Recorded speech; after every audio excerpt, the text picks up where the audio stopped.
ஓடு விலகி ஓடு, வேண்டாத அனைத்தையும் விட்டு ஓடு.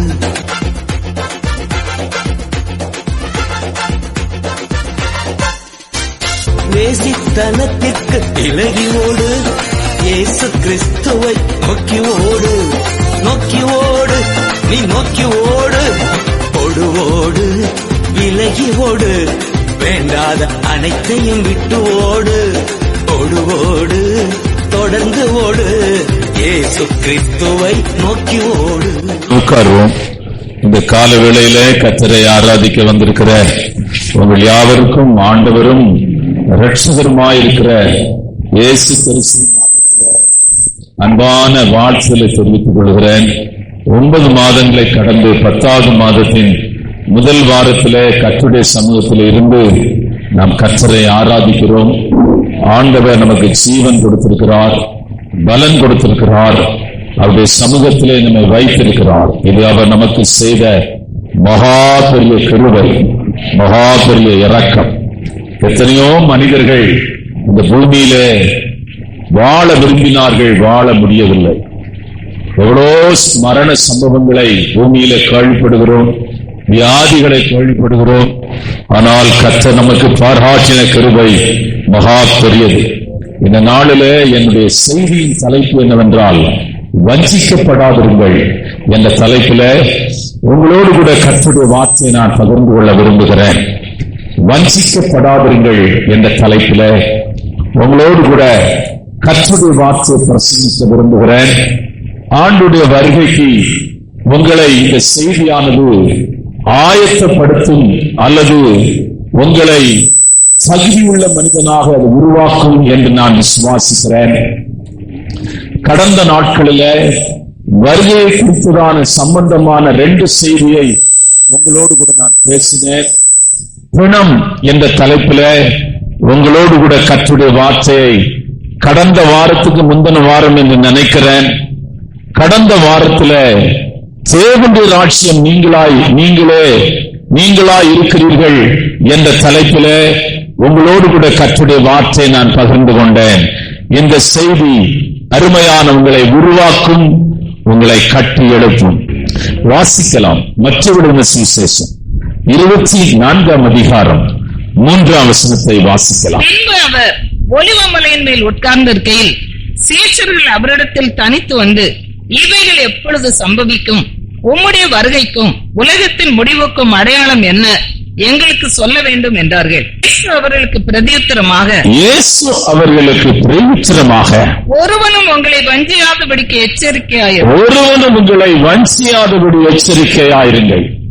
இந்த வார்த்தையை யாரிடத்திலே கர்த்தர் சொல்லுகிறார் என்றால், அருமையான விசுவாசிகளையே காட்டி மேலான அப்போஸ்தலர்கள் என்று அழைக்கப்படுகிற தன்னுடைய சீஷர்கள் ஒலிவமலை மலையிலே உட்கார்ந்து இருக்கும் போது ஆண்டவரை பார்த்து கேட்கிறார்கள், ஆண்டவரே நீர் எப்பொழுது வருவே என்று. ஏனென்றால் ஆண்டவர் இந்த வேதத்துல அடிக்கடி நான் மறுபடியும் வருவேன் என்று சொல்லுகிறார். நீங்கள் வாசிக்கலாம். யோவான் எழுதின சுவிசேஷம் 14ஆம் அதிகாரம் 28ஆம் வசனம். யோவான் எழுதின சுவிசேஷம் 14ஆம் அதிகாரம் 3ஆம் வசனம். நான் போவேன் என்றும் திரும்பி வருவேன். போதும். அடுத்த வசனத்தை வாசிக்கலாம். 14:3. உங்களுக்காக ஸ்தலத்தை ஆயத்தம் பண்ணின பின்பு, நான் ஒரு ஸ்தலத்தை உங்களுக்காக ஆயத்தம் பண்ணின பின்பு, நான் இருக்கிற இடத்திலே நீங்களும் இருக்கும்படி நான் மறுபடியும் வருவேன். ஆண்டவரிடத்துல கேட்கிறார்கள், ஆண்டவரே நீர் எப்பொழுது வருவீர்கள்? உம்முடைய அடையாளங்கள் என்ன என்று கேட்கிறார்கள். நான் தொடர்ச்சியாய் இந்த 24ஆம் அதிகாரம் முழுவதையும் பிரசங்கித்திருக்கிறேன். கொரோனா நாட்களில எல்லா நாட்களும் அவருடைய வருகை குறித்து பிரசங்கித்திருக்கிறேன். அருமையான ஒரு இந்து சகோதரன் இதை பார்த்து, உனக்கு பைத்தியம் பிடிச்சிருக்குதான்னு கேட்டு ஒரு மெசேஜ் அனுப்பிச்சிருந்தான். உனக்கு என்ன பைத்தியமா பிடிச்சிருக்குன்னு சொல்லி. அருமையான கர்த்தருடைய பிள்ளைகளே, நமக்கு பைத்தியம் பிடிக்கலையோ, அவனுக்கு பைத்தியம் பிடிக்கலையோ, இயேசு மறுபடியும் வருவார். ஆமென். ஹல்லேலூயா. இயேசு மறுபடியும் வருவார். அவருடைய வருகையின் அடையாளங்களை அவர்கள் சொல்லும்போது அருமையான ஒருவனும் வஞ்சிக்கப்படாதவர்கள். மற்றவர்கள சுவிசேஷம் 24ஆம் அதிகாரம் 24ஆம் வசனத்தையும் வாசிக்கலாம். கள்ள கிறிஸ்துக்களும் கள்ள தீர்க்கதரிசிகளும் எழுமே கூடுமானால் தெரிந்து கொள்ளப்பட்டவர்களையும் வஞ்சிக்கத்தக்கதாக ஆண்டவர் சொல்லுகிறார், நீங்கள் வஞ்சிக்கப்படாதிருங்கள். அடுத்து சொல்லுகிறார், தெரிந்து கொள்ளப்பட்டவர்கள். மற்றவர்கள் சுவிசேஷம் 24ஆம் அதிகாரம் அருமையான தேவனுடைய 24ஆம் வசனம். மார்க் எழுதின சுவிசேஷம் 13ஆம் அதிகாரம் 22ஆம் வசனம் நீங்கள் வாசித்தால் ஒருவனும் வஞ்சிக்கப்படாதிருங்கள். அருமையான நம்முடைய ஆவிக்குரிய வாழ்க்கை, அநேகருடைய ஆவிக்குரிய வாழ்க்கை இடிந்து போய் கிடக்கிறது, தகர்ந்து போய் கிடக்கிறது. அருமையான அந்த நாட்களில் இருந்த உற்சாகமோ இல்லை. சர்ச்சைக்கு வா, உடம்பு சரியில்லை ஜிப்மர் மருத்துவமனைக்கு போக முடியுமா? ஆஸ்பத்திரியில போனோன்னு ஆஸ்பத்திரியில நீ வா மாமா போனா சொல்றாங்க, அங்க லைன்ல அரை மணி நேரம் 1 மணி நேரம் ஒன்னால உட்கார முடியுது. நீ உட்காரும் போதுதான் டாக்டர் டீ குடிக்க போவார் 11:30. அவன்கிட்ட கேக்குறாங்க, எப்போ டாக்டர் வருவாரு? தெரியாது, டீ குடிச்சு வருவாரு. போறியா? போ, நாளைக்கு வா, டோக்கன் நம்பரு அதை கொடு, நாளைக்கு வரும்போது நாளைக்கு டோக்கன் கொடு. எல்லா இடங்களிலும் ஜனங்கள் காத்து நிற்கிறார்கள். கர்த்தருடைய ஆலயம் மகிமையானதையா, இயேசு இந்த இடத்திலே உலாவிக் கொண்டிருக்கிறார். பரிசுத்த ஆவியானவர் உலாவிக் கொண்டிருக்கிறார். தேவனுடைய கிருபையை நீ உன்னை அறியாமலே பெற்றுக் கொண்டிருக்கிறாய். ஸ்தோத்திரத்தினால கிருபை பெருகிறது என்று எழுதப்பட்டிருக்கிறது. அபிஷேகம் உனக்குள்ளே இறங்கிக் கொண்டே இருக்கிறது. ஒரு ஆழமான அபிஷேகம் பெற்றபடினாலே தான் எலிசா செத்து போன பின்னும் அவன் எலும்புக்குள்ளே கர்த்தருடைய அபிஷேகம் இறங்கி இருந்தது. ஆகவேதான் செத்து போன ஒரு மனிதனை அந்த எலும்பில போட்ட போது அவன் உயிரோடு கூட எழும்பினான். இப்படிப்பட்ட மேன்மையான ஆவிக்குரிய வாழ்க்கையை அருமையான பெற்றிருந்த, அருமையான பெற்றுக் கொண்ட, அருமையான வஞ்சிக்கப்பட்டிருக்கிறார்கள். ஆகவேதான் ஆண்டவர் சொல்லுகிறார், தெரிந்து கொள்ளப்பட்டவர்களும் வஞ்சிக்கப்படுவார்கள். தெரிந்து கொள்ளப்பட்டவர்கள் வஞ்சிக்கப்படுவார்கள். சீசர்ல பார்த்து சொல்றாரு, நீங்க ஒருவரும் வஞ்சிக்கப்படாது. அநேக சமயங்களில் அருமையான 3 காரியங்கள் உங்களை வஞ்சித்துவிடும். ஒன்று மாம்சம், இன்னொன்னு உலகம், இன்னொன்னு பிசாசு. யாக்கோபு உனக்கு இந்த பொண்ணத்தாரன்னு சொன்னா, அவன் 7 வருஷம் வேலை செய்தான். ஆனா மாமனார் வஞ்சிச்சுட்டான் அவனை. அது போல ஒரு 7 வருஷம் வேலை செய்தான். நீ பொண்ணு கல்யாணத்துல பாத்துருங்களா? மொத்த கைய பிடிக்கும் போது பாத்துருங்களா இந்த பொண்ணான்னு? அவன் என்ன நினைச்சுட்டா, மாமனார் சொன்னா செய்வாருன்னு. யாரும் சொல்றது செய்ய மாட்டாங்க, வஞ்சிச்சிருவாங்க. வஞ்சிக்கப்பட்டு போனாங்க. அப்படி ஒரு உலகத்துல நாம் வாழ்கிறோம். பிள்ளைங்க என்ன பண்ணுவாங்க, ரிட்டையர்ட் ஆனா சுத்தி வருவாங்க. ஒரு பொண்ணு ஹார்லிக்ஸ் கொண்டு வரும். ஒரு பையன் என்ன பண்ணுவான், ஏமா மம்மி சாப்பிட்டீங்களா? ஐயா பாத்துங்க, உடம்ப பாத்துக்கிடுங்க, நான் வர்றேன், கார் எடுத்துட்டு வர்றேன், அதை எடுத்துட்டு வர்றேன். இந்த காசு கரையிறது வரையிலும் அவங்க அன்பெல்லாம் பொங்கி பொங்கி பொங்கி வழியும். காசு தீர்ந்த உடனே ஜிஹெச்சுக்கு போறீங்களா அல்லது ஜிப்மர் போறீங்களா, எங்களுக்கு அங்க தெரிஞ்ச ஆள் இருக்கிறாங்கிறான். வஞ்சிச்சிருவாங்கய்யா. அதான் அந்த ரிட்டையர்ட் ஆன ஆளுக்கு ஒரு மெசேஜ் போடுவாங்க. என்ன மெசேஜ் போட்டாங்கன்னா, என்கிட்ட காமிச்சாங்க, தயவு செய்து உங்க பணத்தை பிள்ளைகளுக்கு கொடுத்துடாதீங்க, நீங்க வச்சுக்கிடுங்க, அவங்கள்ட்ட கொடுத்து கஷ்டப்படாதீங்கன்னு போடுங்க மெசேஜ். ஏன்னா இந்த கடைசி நாட்களிலே மனைவி புருஷனை வஞ்சிக்கிறாள், புருஷன் மனைவியை வஞ்சிக்கிறான். அருமையான தேவனுடைய பிள்ளைகளே, திருமணங்கள் வியாபாரமாக்கப்படுகிறது. மாட்டு சந்தையில மாடை என்ன பண்றாங்க, நீ அந்த கை கொடுப்பான் துண்டை போட்டு விலை பேசுறான். கல்யாணம் நம்ம ஊர் கல்யாணம், வெளிநாட்டுல அப்படி கிடையாது. நம்ம நாட்டுல எத்தனை பவுன் நகை போடுவாங்கன்னு கேட்பாங்க. அப்பமே அடி ஆயிடுச்சு. இவன் பொண்ணை கட்டல, பணத்தை கட்டிருக்கிறான். ஆமா, மாமனார் மாமியார் வசதியானவங்களா? இவன் இதை பொண்ணு கட்டல. அப்ப அந்த அன்பு குறை உள்ளதுதான், அந்த அன்பு ஏமாற்றுகிறது தான், அந்த அன்பு மாறி போகிறது தான். அப்படி ஒரு ஆள் வரா, பணத்துக்காக தானே வந்து பொண்ணு கட்டிருக்கிறான். கலர் சோப்பா இருக்கிறது தானே கட்டிருக்கிறான். இந்த சோப்பு எல்லாம் ஒரு 40-50 வயசுல போனா அது ஒரு மாதிரி சோப்பா இருக்கும் முகம். எல்லாம் மாறி போக ஐயா, எல்லாம் மறைந்து போகும். அருமையான நீங்கள் ஒருவனாலும் வஞ்சிக்கப்படாதபடி உங்களை பார்த்துக் கொள்ளுங்கள், எச்சரிக்கையாயிருங்கள். முதல் மனிதன் வஞ்சிக்கப்பட்டான். ஆமென். முதல் மனுஷன் வஞ்சிக்கப்பட்டான். நம்ம யாரையுமே அருமையான தேவனுடைய பிள்ளைகளை நாம் நம்ப முடியாத ஒரு காலத்துல இருக்கிறோம். ஆதியாகம புத்தகம் 3ஆம் அதிகாரம் 13ஆம் வசனத்தை வாசிக்கலாம். ஆதியாகம புத்தகம். அப்பொழுது தேவனாகிய கர்த்தர் ஸ்திரியை நோக்கி நீ இப்படி செய்தது என்ன? இப்படி செய்கிறது என்ன? ஸ்திரியானவள் சர்ப்பம் என்னை வஞ்சித்தது. சர்ப்பம் என்னை வஞ்சித்தது. இவங்க யாரையா? தேவ சாயலிலே உண்டாக்கப்பட்டவர்கள். இவர்கள் யாரையா? தேவ சபையிலே அங்கத்தினராயிருந்தவர்கள். அவங்க பாஸ்டர் யாரு?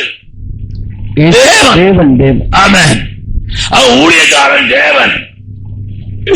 அவர் இல்லாத நேரத்துல, ஆராதனை நடக்காத நேரத்துல, தேவன் வந்து போகாத நேரம் ஒரு சின்ன கேப் இருந்து பாருங்க. அந்த கேப்ல பிசாசு பூந்துட்டான். பிசாசு பூந்துருவான். நீங்க இடம் கொடுத்தீங்கன்னு வச்சீங்களேன், ஜம்முன்னு உங்களுக்குள்ள வந்து உட்கார்ந்துருவான். ஜம்முன்னு வந்துருவான். லோத்து வஞ்சிக்கப்பட்டான் ஐயா. சோதம் குமாரா பட்டணத்தை அவன் பார்த்து எப்பம் பார்த்தானோ அப்பொழுது அவன் ஆவியிலே வஞ்சிக்கப்பட்டு விட்டான். அது கர்த்தருடைய தோட்டம் போல இருந்தது. இந்த உலகம் அவனுடைய பார்வைக்கு தோட்டம் போல் இருந்தது. ஆனா அதே உலகத்தை அவன் பார்க்கிறான். அக்கினிக்கு இரையாகப்பட்ட உலகத்தையும் பார்க்கிறான். சாம்பலாய் கிடக்கிற அந்த உலகத்தையும் பார்க்கிறான். தேவனுடைய பிள்ளைகளை நீங்கள் வஞ்சிக்கப்படாதிருங்கள். சர்ப்பம் என்னை வஞ்சிச்சது. வஞ்சிக்கப்பட்டதுனால என்ன நடந்தது தெரியுமா? தேவனுடைய அருமையான ஏதேனை விட்டு அவர்கள் விரட்டப்பட்டார்கள். வஞ்சிக்கப்பட்டதுனால என்ன நடந்தது தெரியுமா? அவர்கள் பாவத்தின் சந்ததியாய் மாறினார்கள். வஞ்சிக்கப்பட்டதுனால என்ன நடந்தது தெரியுமா? அவர்கள் தேவ சத்தத்தை விட்டு விலகி போனார்கள். தேவ பிரசன்னத்தை விட்டு விலகி போனார்கள். தேவ மகிமை விட்டு விலகி போனார்கள். தேவனுடைய கிருபை விட்டு விலகி போனார்கள். ரட்சிப்பை விட்டு விலகி போனார்கள். அருமையான தேவனுடைய சபையை விட்டு விலகி போனார்கள். ராக்கா சாந்தா ராக்கா பவுனி. இந்த நாளில் நீங்கள் ஒருவரும் வஞ்சிக்கப்படாதபடி எச்சரிக்கையாயிருங்கள். 4 காரியங்களை உங்களோடு கூட நான் பகிர்ந்து கொள்ள போகிறேன். இந்த வேதத்தின் அடிப்படையில அருமையான நீங்கள் எப்படி வஞ்சிக்கப்படுகிறார்கள் என்பதை இந்த வேதம் அருமையான உங்களுக்கு தெளிவாக காட்டுகிறது.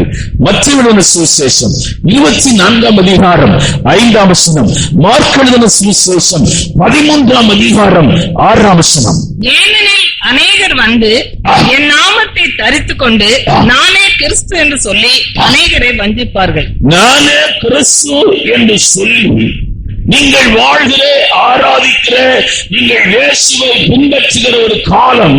அருமையான தேவனுடைய பிள்ளைகளே, கிறிஸ்தவ சபைகள், இன்னும் சொல்ல போனால் ஆவிக்குரிய சபைகள் பாழாக்கப்பட்டிருக்கிற ஒரு காலம். ஜனங்கள் பக்தி இல்லாத ஒரு காலம். அப்படி ஒரு காலத்திலே தான் நீங்கள் கர்த்தரை ஆராதிக்கிறீர்கள். நீங்கள் பெரிய பெரிய சிட்டில எல்லாம் ஆராதனைக்கு போனா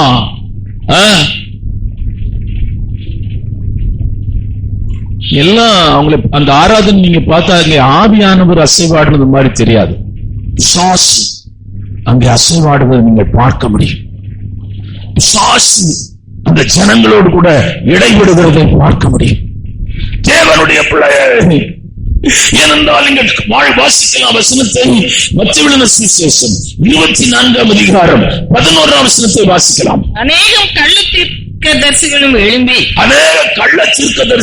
எழும்பி அநேகரை வஞ்சிப்பார்கள். அருமையான இன்னைக்கு இருக்கிற தீர்க்க தரிசனங்கள் எல்லாம் அருமையான தேவனுடைய பிள்ளைகளே, இவர்கள் தேவனால் தீர்க்க தரிசனம் உரைக்கிறவர்கள் அல்ல. நீங்க அதை நல்லா புரிஞ்சுக்கணும். அவங்க தீர்க்க தரிசனம் சொல்றாங்க, தீர்க்க தரிசனம் கூட வேற போர்டுல போட்டுக்கிறாங்க. ஆனா அவங்க தேவனால் அனுப்பப்பட்டவர்கள் அல்ல. நீங்க தீர்க்க தரிசனத்தை முதல் புரிஞ்சு கொள்ள வேண்டும். கடந்த காலத்தை குறித்தும் நிகழ்காலத்தை குறித்தும் வருங்காலத்தை குறித்தும் தெளிவாய் பேசுகிறவர்கள் தீர்க்கதரிசிகள். இஸ்ரவேல் ஜனங்களுடைய பாவத்தையும் இஸ்ரவேல் ஜனங்களுக்கு வருகிற சாபத்தையும் இஸ்ரவேல் ஜனங்களுக்கு வருகிற அழிவையும் தீர்க்க தரிசனமாய் சொன்னார்கள். என்ன நடந்தது தெரியுமா? எரேமியா அருமையான தேவனுடைய பிள்ளைகளை பல நாட்கள் அவன் புலம்பலின் தீர்க்கதரிசி. அவன் சிறைச்சாலையில் இருந்தான். ராஜாவுக்கு விரோதமாய் தீர்க்க தரிசனம் சொன்னான். இஸ்ரவேலுக்கு விரோதமாய் தீர்க்க தரிசனம் சொன்னான். அருமையான ஜனங்களுக்கு விரோதமாய் தீர்க்க தரிசனம் சொன்னான். ராஜாக்களை பார்த்து சொன்னான், உங்களுக்கு அழிவு வருகிறது, உங்களுக்கு அழிவு வருகிறது. யுத்தத்தில் நீங்கள் மடங்கடிக்கப்படுவீர்கள், யுத்தத்தில் நீங்கள் அழிக்கப்படுவீர்கள் என்று தீர்க்க தரிசனம் சொன்னான். அருமையான அவனை இடுக்கத்தின் அப்பத்தை கொடுத்து சிறைச்சாலையிலே போட்டார்கள். இது கடைசி நாட்கள். அங்கும் இங்கும் போகாதிருங்கள். உங்களுக்கு ஒரு சபை இருக்கிறது, உங்களுக்கு ஒரு ஊழியக்காரன் இருக்கிறான், உங்களுக்கு இங்க எல்லாம் நடக்கிறது, எல்லாம் இருக்கிறது. இன்னொரு வசனத்தை கூட வாசிக்கலாம். மத்தேயு சுவிசேஷம் 24ஆம் அதிகாரம் 25, 24, 25, 26 வாசிக்கலாம்.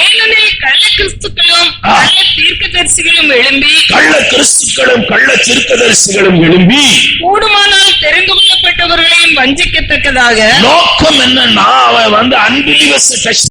அதுதான் நீங்க அங்க பார்க்கணும். இயேசுவை அறியாத ஜனங்களை அவன் ஒன்றும் செய்யல. தெரிந்து கொள்ளப்பட்டவர்கள். எதற்கு தெரிந்து கொள்ளப்பட்டவர்கள்? தேவனுடைய ராஜ்யத்துக்கு நீங்கள் தெரிந்து கொள்ளப்பட்டவர்கள், தேவனால் அபிஷேகம் பண்ணப்பட்டவர்கள், தேவ கிருபை பெற்றவர்கள், ரட்சிக்கப்பட்டவர்கள். அருமையான நீங்கள் ஒரு பிரயாணம் செய்து கொண்டிருக்கிறீர்கள். எங்கே பிரயாணம் செய்திருக்கிறீங்க? பரலோகத்தை நோக்கி பிரயாணம் பண்ணி கொண்டிருக்கிறீர்கள். பழைய ஏற்பாட்டின் விசுவாசிகள் எழுத்தின்படியான கானானை நோக்கி பிரயாணம் பண்ணினார்கள். வனாந்திரத்தில் அவர்கள் வஞ்சிக்கப்பட்டார்கள். காலேப் யோசுவா கானானுக்குள்ளே போனான். வனாந்திரத்தில் என்ன நடந்தது? லட்சக்கணக்கான ஜனங்கள் எகிப்திலிருந்து புறப்பட்டார்களே, அவர்கள் வஞ்சிக்கப்பட்டார்கள். வனாந்திரத்தில் அவருடைய சடலங்கள் அங்கே விழுந்தது. அழைக்கப்பட்டவர்கள் தெரிந்து கொள்ளப்பட்டவர்கள் சிலர். இது இடுக்கமும் நெருக்கமான வாசல். இதில் பிரவேசிப்பவர்கள் சிலர் என்றே போடப்பட்டிருக்கிறது. சிலர் என்றே போடப்பட்டிருக்கிறது. இந்த நாளின் கால வேளையில நீங்கள் இந்த வேதத்தை கர்த்தர் உங்கள் கரத்திலே கொடுத்திருக்கிறார். இதற்கு செய்த கரயம் ஈடு இணையில்லாதது. அவருடைய சடலம் இங்கேதான் ஜெர்மன் தேசத்தில் ஒரு 24 வயசு பையன்தான் அருமையான இந்த மொழிபெயர்ப்பை அவன் பட்ட பாடு காணவில்லை. யோசிச்சு பாருங்க, லாங்குவேஜே இல்லாத காலம், மொழி எழுத்திலே வராத காலம். நம்ம இந்தியாவில் மாத்திரம் 225 மொழி இருக்குதான். முதல் இந்த புத்தகத்தை எல்லா மொழியும் ஏடுகளிலே எழுதி வைத்திருந்தார்கள்.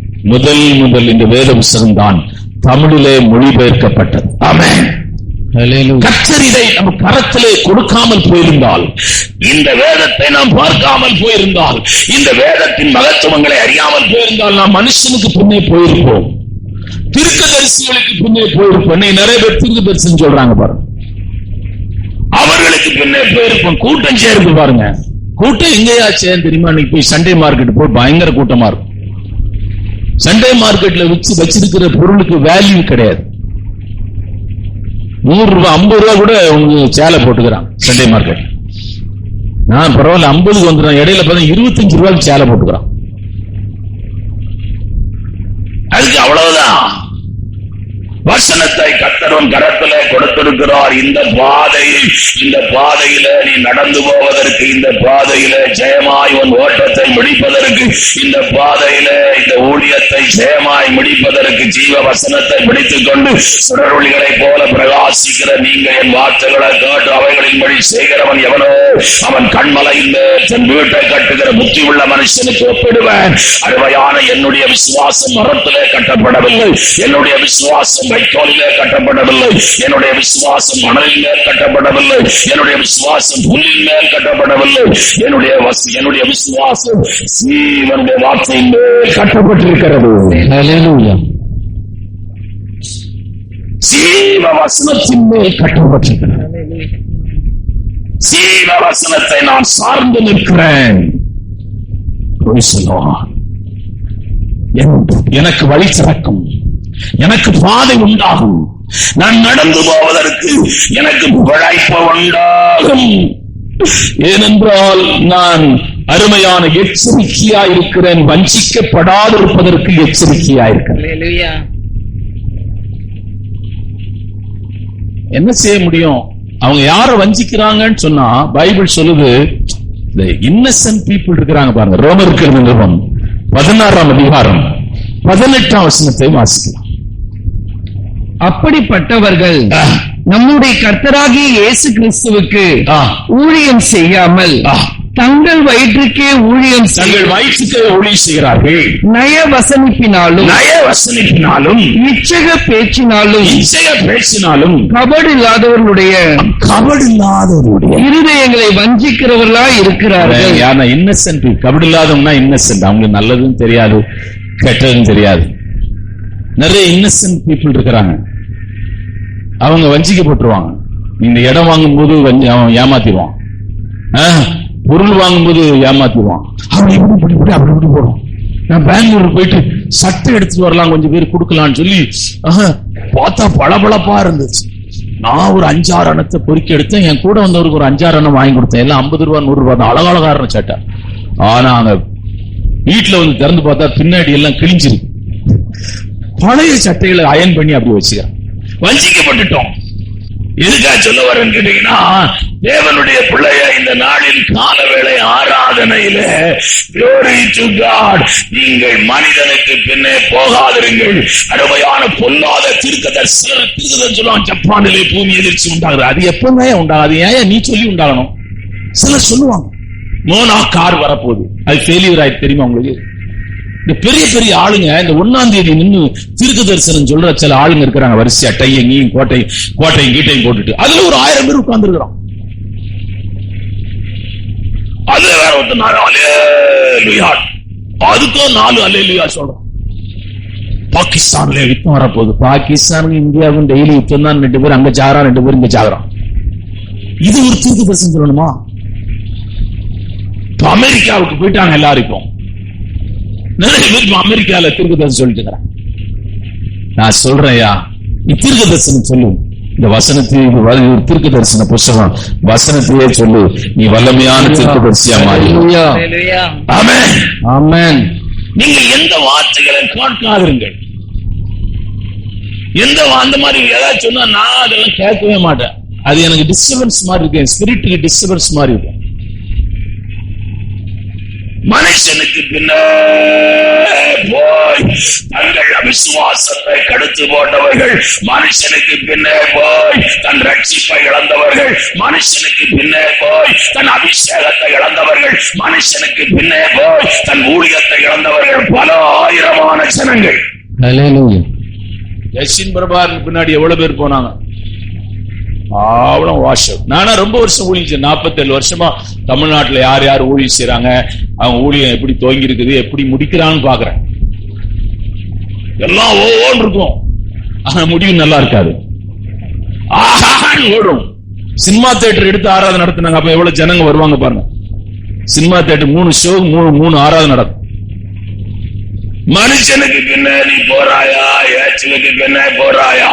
இயேசுவுக்கு பின்னே போற விசுவாசியா, இயேசுவுக்கு பின்னே போற தேவனுடைய ஊழியக்காரனாய், இயேசுவுக்கு பின்னே போற மனுஷனா இருந்தால் நீ கண்மலையின் மேல் கட்டப்பட்டிருக்கிறாய். கண்மலையின் மேல் கட்டப்பட்டிருக்கிறாய். பெருமழை வந்து பெருங்காற்று வீசி அதன் மேல் மோதியும் அது விழவில்லை. ஏனென்றால் அது கண்மலையாய் இருக்கிற இயேசு கிறிஸ்துவின் மேலே, அருமையான தேவனுடைய வார்த்தையின் மேலே கட்டப்பட்டிருக்கிறது.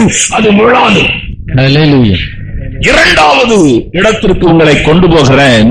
எப்படி வஞ்சிக்கப்படுகிறார்கள் என்றால், நீதிமொழியின் புஸ்தகம் 27ஆம் அதிகாரம் 6ஆம் வசனத்தை வாசிக்கலாம்.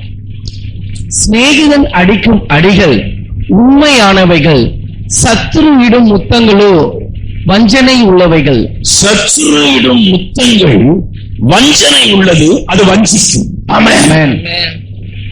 அது உங்களை வஞ்சிக்கும். மனுஷனுடைய அன்பு தேவைதான், ஆனா அதுல நீங்க மயங்கிடக்கூடாது, அதுல விழுந்துடக்கூடாது. முத்தமெல்லாம் கொடுப்பாங்க. இந்த ஃபால்ஸ் டீச்சிங் நான் பார்த்திருக்கிறேன். ஃபால்ஸ் டீச்சிங் நீங்க எப்படி அடையாளம் கண்டுகொள்ளலாம், இது ஒரு தவறான உபதேசம், எப்படி நீங்கள் அடையாளம் கண்டுகொள்ளலாம் என்றால், அவர்கள் ஒன்றையே திருப்பி திருப்பி சொல்லிக் கொண்டிருப்பார். இது சரி, இது சரி என்று சொல்லுவார். நீ சாப்பாடுன்னு சொன்னா ஊர்வாதாயா சாப்பாடு, ஊர்வாதாயா சாப்பாடு. இந்த செழிப்பின் உபதேசத்தை பேசுறவங்க அது அது சத்தியம்தான், ஆனா அதுதான் முழு சத்தியம் கிடையாது. ஆமென். அதுதான் முழு சத்தியம் கிடையாது. சத்தியம் தான் அது. கர்த்தர் நம்மை ஆசீர்வதிப்பார், நமக்கு நன்மை செய்வார், நமக்கு உதவி செய்வார், மேன்மைப்படுத்துவார், அதெல்லாம் உண்மைதான். ஆனா அது ஒரு ஊர்காதான், அது ஒரு உப்பு தான். வேதத்துல எவ்வளவு காரியங்கள் இருக்கிறது. ஆமென். ஆமென். ஆனா அததான் ஜனங்க பின்பற்றி போறாங்க. இரண்டாவது, சத்துரு விடும் முத்தங்கள். அவங்க ரொம்ப நான் ஒரு வீட்டுக்கு போயிருந்தேன். அவங்க நம்ம சபைக்கு ஒரு ஃபால்ஸ் டீச்சிங் 2 வருஷமா தொடர்ந்து அவங்க அந்த ஃபால்ஸ் டீச்சிங்கே சொல்லுவாங்களாம். இது சரியில்லை, இந்த உபதேசம் தான் சரி, அந்த உபதேசம் தான். எந்த உபதேசமா இருக்குது? நீ பரிசுத்தமா ஜீவிக்க முடியுமா அவன் உபதேசம்? நான் கேட்கிறேன்.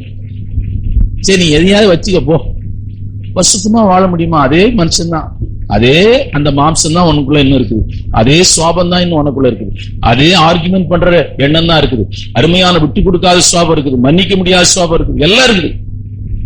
கொஞ்சம் சுவாபங்கள் பெரிய மாற்றங்கள் உண்டாகவில்லை.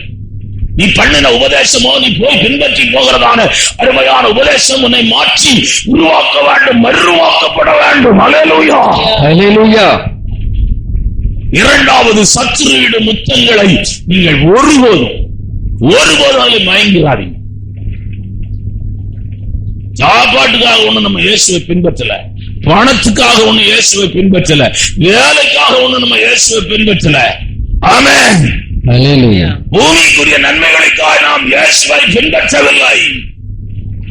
அந்த நாள்ல வெள்ளக்காரன் வந்தான், ஸ்கூல் ஆரம்பிச்சான், ஆஸ்பத்திரி கட்டினா, அதை கட்டினா, அதுல நிறைய பேர் கிறிஸ்தவங்களா மாறினாங்களே தவிர அவங்க கிறிஸ்தவங்க இல்ல. நல்லா புரிஞ்சுக்கிடுங்க, மாறினாங்க. டீச்சர்லாம் ஜோசப், அருமையான ஜோசப்னு பேரை மாத்திட்டாங்க. எல்லா பேரும் கிறிஸ்டியன் பேர், மரியம்மான் பேசிட்டம்மா மாத்திட்டாங்க. அருமையான எல்லா பேரும் கிறிஸ்டியன் பேரா மாத்திக்கிட்டாங்க, பேரை மாத்தினாங்க. தண்ணி எடுத்து இப்படி ஒரு தெளிச்சிருக்கிறாரு ஃபாதர். என்ன வச்சிருக்கிறாருன்னா, இதா குமாரன் பரிசுத்தாவி நாமத்துல உனக்கு ஞானஸ்நானம் கொடுக்கணும். இந்த 3 தண்ணி அவன் தலைக்கு மேல தெளிச்சு, உன்னை இன்னைக்கு நான் கிறிஸ்டியனா மாத்துறேன். புக்கில் எழுதிட்டான். இதெல்லாம் ஒண்ணு செய்யாதையா. சத்துருவிடும் முத்தங்களை அருமையான பெருங்கூட்டத்தை ஜனங்கள் விரும்புகிறார்கள். ஃபேமஸ் பாஸ் விரும்புறாங்க. நம்ம எல்லாம் லோக்கல் பாஸ், அட்ரஸ் இல்லாத பாஸ். ஜனங்க பிரபலமானவர்களை பின்பற்றி போகிறார்கள். தேவனுடைய பிள்ளையே, சத்தியத்தையும் இயேசுவையும் மாத்திரமே நீ பின்பற்ற வேண்டும். எந்த மனுஷனையும் பின்பற்றக்கூடாது. அவர்கள் போடுகிற முத்தங்களிலே நீங்கள் மயங்கிக் கூட விடாதே. இயேசுநாதர், எனக்கு அதான் ரொம்ப வேதனை. முத்தம்னு பைபிள படிச்சனா நிறைய முத்தங்கள் இருக்கிறது. அதையெல்லாம் விளக்க முடியாது. இந்த முத்தம் வித்தியாசமான முத்தம். வாசிக்கலாம் லூக்கா எழுதின சுவிசேஷம், லூக்கா 22:3 வாசிக்கலாம். அப்போது 12 ஒருவனாகிய காரியத்து என்னும் மறுபேர் கொண்ட யூதாசுக்குள் சாத்தான் புகுந்தான். அவன் பிரதான ஆசாரியரிடத்திலும் சேனை தலைவரிடத்திலும் போய் அவரை காட்டிக் கொடுக்கும் வகையை குறித்து அவர்களோடு ஆலோசனை பண்ணினார். 22ஆம் அதிகாரம் 47-48 வாசிக்கலாம். 47. அவர் அப்படி பேசுகையில் ஜனங்கள் கூட்டமாய் வந்தார்கள். அவர்களுக்குள்ளே முன்னே 12 ஒருவனாகிய யூதாஸ் என்பவனும் வந்து இயேசுவை முத்தம் செய்யும்படி அவரிடத்தில் சேர்ந்தான். முத்தம் செய். எந்த ஒரு அன்பிலும் பூமியில நான் அவங்களை நேசிக்க வேண்டாம் என்று சொல்லவில்லை. உண்மையான முத்தம் இருக்கிறது. உண்மையான முத்தம் உன்னை அடிக்கும், உன்னை திட்டும். அப்படித்தானே நீங்க அந்த நீதிமொழி வாசிங்க, மறுபடியும் வாசிங்க. உண்மையான முத்தத்தை பார்க்குமே. சிநேகிதன் அடிக்கும் அடிகள் உண்மையானவைகள். என்னது? சிநேகிதன் அடிக்கும் அடிகள் உண்மையானவைகள். அப்பா அம்மாவோட சண்டை போடுறாங்க, பகையியா சண்டை போடுறாங்க. நீதிமான் என் தலையிலே பொட்டட்டும், அது என் தலைக்கு எப்படி இருக்கும்? எண்ணெயை போல இருக்கும். எண்ணெயை போல இருக்கும். அப்பா அம்மா அவனை திருத்துறதுக்காக பேசிட்டே இருக்கிறான். நீ ஆசீர்வாதமா இருக்கிறதுக்காக உனக்கு ஆலோசனை சொல்றான். நீ படிக்கும்படியாய் உனக்கு ஆலோசனை சொல்றாங்க. ஐயா வாலிபனே, உன் நெஞ்சின் வழிகளிலும் உன் கண்ணின் காட்சிகளிலும் நட. இவைகளை எல்லாம் கர்த்தர் உன்னை நியாயத்திலே கொண்டு வந்து நிறுத்துவார் என்பதை அறி. ஐயோ, என் வாலிப நாட்களை எல்லாம் நான் வீணாக்கி விட்டேனே. நான் சென்னையிலே ஒரு சபையில் இருக்கும்போது ஒருவர் பிரசங்கிக்க ஆரம்பித்தார். அவர் பிரசங்கம் பண்ண அழ ஆரம்பிச்சாரு. முடிக்கிற வரை அழுதார். நான் நினைச்சேன், இந்த ஆள் என்னடா இவ்வளவு அழுதுகிட்டு இருக்கிறாரு.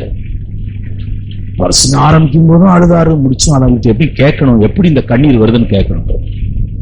சாப்பிடுற நேரம் வந்துச்சு. அப்போ நாங்க தான் சாப்பாடுலாம் கொடுத்து விட்டுருந்தோம். அப்ப கேட்டேன், ஐயா உங்கள்கிட்ட ஒண்ணு கேட்கணும்னு நினைச்சேன். நீங்க பிரசங்கம் துவங்குதுல இருந்து முடிக்கிற அழுகிற இடம் வந்து அழுதா பரவாயில்ல, எல்லாம் அழுதுகிட்டே ஆரம்பிச்சு அழுகிட்டே இருந்துச்சு. என்னன்னா அவர் சொன்ன வார்த்தை, என் வாலிப நாட்களை நான் வீணாக்கி விட்டேன். என் வாலிப நாட்களை உலகத்தை சிநேகித்து விட்டேன். உலக சிநேகம் எனக்கு அருமையான முத்தத்தை போல் இருந்தது. அது என்னை நேசிக்கிறது போல இருந்தது. என் இருதயத்தையும் என் நாட்களையும் என் வருஷங்களையும் நான் வாலிப நாட்களிலே உல்லாசமாய் வாழ்ந்து இந்த 45வது வயதிலே இயேசு என்னை சந்தித்தார். எனக்கு இருக்கிற வேதனை என்னவென்றால், ஐயோ நான் எத்தனையோ வருஷங்களை வீணாக்கி விட்டேன், எத்தனையோ மாதங்களை வீணாக்கி விட்டேன், எத்தனையோ நாட்களை நான் வீணாக்கி விட்டேன் என்ற அந்த வேதனை என் உள்ளத்தின் ஆழத்திலே அக்கினியா எரிந்து கொண்டிருக்கிறது. ஆமென். ஹல்லேலூயா. நீ செய்யற தப்ப ஒருத்தன் கண்டுக்காம போனா அவன் உனக்கு முத்தமிட்டால் அந்த முத்தம் வஞ்சிக்கிற முத்தம். பிரம்பை கையாளாதவன் தன் தகப்பனை என்ன செய்யறான்? மகனை பகைக்கிறான். ஒருத்தனை திட்டிட்டே இருக்கிறாங்கன்னா அதுதான் உண்மையான முத்தம். ஹல்லேலூயா. அதுதான் உண்மையான சிநேகம். ஆமென். இல்ல அது சரியில்லை, இதுதான் சரி, அது அப்படி கிடையாது, இது இப்படி அப்படி சொல்லி தர்றாங்க பாருங்க. அந்த சிநேகம் தான் உண்மையான சிநேகம். 4 நாள் பேச மாட்டாங்க, மறைச்சு மறைச்சு பார்த்துட்டு இருப்பான். பரவாயில்ல, அடுத்த நாள் அந்த அம்மா அப்படிதான் சொல்லிட்டே இருக்கு. இல்ல நீ செய்தது சரி கிடையாது. நீ காலேஜ் முடிச்சு நீ எத்தனை மணிக்கு வீட்டுக்கு வந்துருக்கு, இப்ப நீ எத்தனை மணிக்கு வர்ற வீட்டுக்கு? அது சொல்லு, ரீசன் சொல்லு. நாங்க போனேன், இங்க வந்தேன் சொல்லு. எல்லாம் சொல்லணும். வீட்டுல இருந்து ஆராதனைக்கு கிளம்பும் நேரம் என்ன, கட்டடத்துக்குள்ள வந்த நேரம் என்ன, அந்த நேரம் இட கேப்ல எங்க போன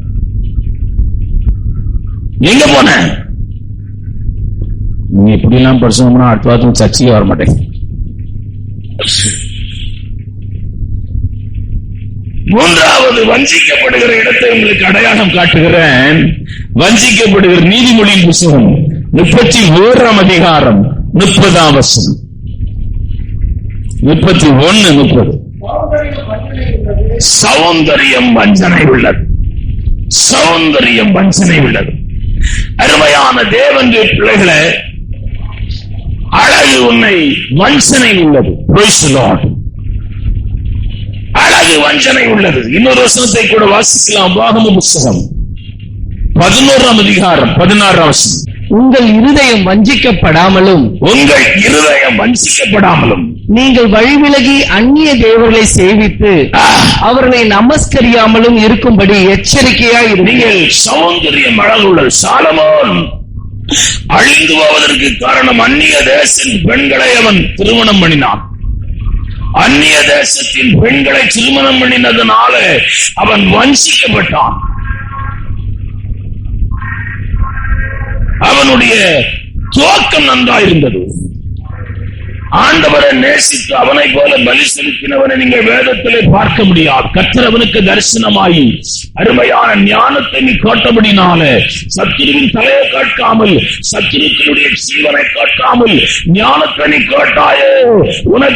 உனக்கு முன்னும் உனக்கு பின்னும் உன்னை போல ஒருவன் இருந்ததில்லை என்று ஆண்டவர் அவனுக்கு வாக்கு பண்ணி அவனுக்கு அதை கொடுத்தார். அவன் ஞானத்தை காட்டும்படியாய் வெளிதேசத்திலிருந்து ராஜாத்திகள் வந்தார், ராணிகள் வந்தார்கள், ராஜாக்கள் வந்தார்கள். தேசம் அவனுடைய ஞானத்தை கண்டு ஆச்சரியப்பட்டது. ஆனால் அவன் அழகிலே வஞ்சிக்கப்பட்டு போனான். அழகிலே அவன் வஞ்சிக்கப்பட்டு போனான். லோத்து வஞ்சிக்கப்பட்டதும் அதுதான். கண்கள் அருமையான சில சமயங்களில் இந்த மாடு இருக்குது பாருங்க, மாடு ஒரு இடத்துல நின்று மேயாது. நான் வீட்டில் இருக்கிற மாடை சொல்லல, அருமையானவர்களே வெளியிலே மேய்கிற மாடை சொல்லுகிறேன். அது ஒரு புள்ளி இருக்குதான் செய்யும், ஆனாலும் ஒரு இடத்துல நீங்க போய் பாருங்க, அது போயிட்டே இருக்கும். அதுக்கு என்னன்னா அங்க புள்ளி இருக்குது, அங்க புள்ளி இருக்கு, இங்க புள்ளி இருக்குது. கடைசி பார்த்தா அருமையான தேவனுடைய மிருகங்களுடைய சிக்கிவிடும், பள்ளங்களில் போய் விழுந்துடும். நீங்க இந்த அழகு அருமையான வீடு, அதுல மயங்கி போன வாலிபர்கள் ஏராளமானது. இல்லைன்னா அவன் தாஜ்மஹாலை கட்டுவானாயா? ஒரு பெண்ணுக்காக இவ்வளவு கோடி பணத்தை செலவு பண்ணுவானாயா? தாஜ்மஹாலை அந்த பொண்ணுக்காக கட்டியிருப்பானா? சரி, மசூதி ஒண்ணு கட்டி வச்சிருந்தா கூட பரவாயில்ல, அங்க எல்லாம் போய் தொழுகவா செய்வான். அவன் எவ்வளவு அந்த பெண்ணுக்காக மயங்கி இருப்பான் பாருங்க. யோசிச்சு நான் பார்ப்பேன், எவ்வளவு மயங்கி இருப்பான். அந்த சோதம் குமார பட்டணத்தை பார்த்துதான் அந்த ஆபிரகாம விட்டுட்டான், அழைப்ப விட்டுட்டான், போற இடத்தை விட்டுட்டான். மனைவி சும்மா இருப்பான்னு நினைக்கிற?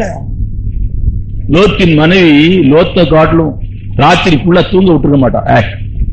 அவன் கிழவன், அவன் மனைவி கிளவி, ஏதோ தரிசனம் கொடுத்தாங்க, சரி இதுவரையிலும் வந்தோம், பாரு கானான் வந்துச்சா.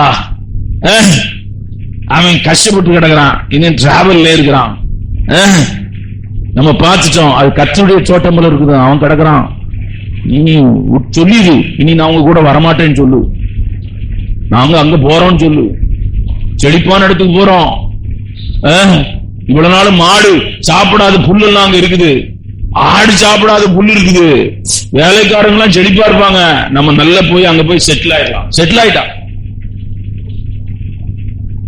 நகோமி அப்படிதான் மோவாபுல போய் செட்டில் ஆயிட்டான். நல்லதான், கல்யாணம் நடந்துச்சு, கிராண்ட் மேரேஜ், சாதாரண கல்யாணமா நடந்துச்சு, கிராண்டா நடந்துச்சு. 1000 பேர். சிலர் சொல்லுவாங்க கல்யாணத்துக்கு எவ்வளவு பேர் வந்தாங்க? ஐயோ அது நிறைய பேர் வந்தாங்க. சாப்பாடு அது ஓன்னு நடந்துச்சு, எல்லாம் ஓன்னு நடந்துச்சு. ஆனா அழுகிற சத்தமும் ஓன்னு நடந்துச்சு. ஏன்னா 3 டெத்து, 2 பசங்க செத்து போயிட்டான், புருஷன் செத்து போயிட்டான், 3 பேர் காலி. அதுவும் ஆஹா ஓன்னு நடந்துச்சு. எல்லாம் நடத்தி முடிச்சோடனே பைய போய் பணத்தை பார்த்தா ஒண்ணு இல்ல, சாப்பிடுறதுக்கு வழியில 2 பேர் நிக்கிறாங்க விதவையா. மாமியார் ஏதாவது கொடுப்பான்னு பார்த்து நிக்கிறா. ரூத் அப்படி இல்ல. ரூத்தை பத்தி நம்ம ஒரு சின்ன காரியம் சொல்ல முடியாது. ஒருபாடு ஏதாவது அரப்போன் நகை வச்சிருப்பாளா, 2 மோதிரம் இருந்ததுன்னா செயின் கீனி ஏதாவது இருந்தா வாங்கிட்டு போயிடலாம். வீடு கிட்ட இருந்தா வித்திருக்கா. அவ சொல்றா, ஏண்டா இவங்க நிக்கிறத பார்த்து அவ சொல்றா, ஏண்டா ஒண்ணும் இல்லப்பா, இனி நான் ஒரு கல்யாணம் பண்ணி இனி நான் ஒரு பிள்ளைய பெற்று உங்களுக்கு கொடுக்கறது சரியான காரியம் இல்ல. நீங்க போய் அந்த உங்க தேசத்துல போய் வேற கல்யாணம் பண்ணி சந்தோஷமா இருங்கன்னு சொல்றா. 2 பேரும் கட்டி பிடிச்சாங்க. ஒருத்தருடைய முத்தம் அருமையான பலனுள்ள முத்தம், அதுதான் ரூட்ஸ். ஆனால் ஒருவாளும் கட்டி பிடிச்சு அழுதாள், பை பை மாமி நான் போறேன்னு போயிட்டா. வேதமும் அவளை பை பைன்னு அனுப்பிட்டு அதுக்கு பிறகு வேதத்துல அவளை பற்றி எழுதப்படவில்லை. ஆமென். ஆனால் ரூத்தை பற்றி எழுதிக் கொண்டே இருக்கிறார் தேவன். அவளுடைய சந்ததியிலே நம்முடைய மகிமையின் கர்த்தர் பிறந்தார். அது மாத்திரமல்ல, அவள் பேரின் பிறப்பின் அட்டவணையிலே ரூத் இடம் பிடிக்கிறாள். தேவனுடைய பிள்ளையே, அழகை கண்டு மயங்கி விடாதே. அது உன் வாழ்க்கையை அருமையான நஷ்டப்படுத்திவிடும். உன் சீவியத்தை அழித்துவிடும், உன் படிப்பை அழித்துவிடும், உன்னுடைய முன்னேற்றத்தை அழித்துவிடும், எல்லாம் அழிந்து போய்விடும்.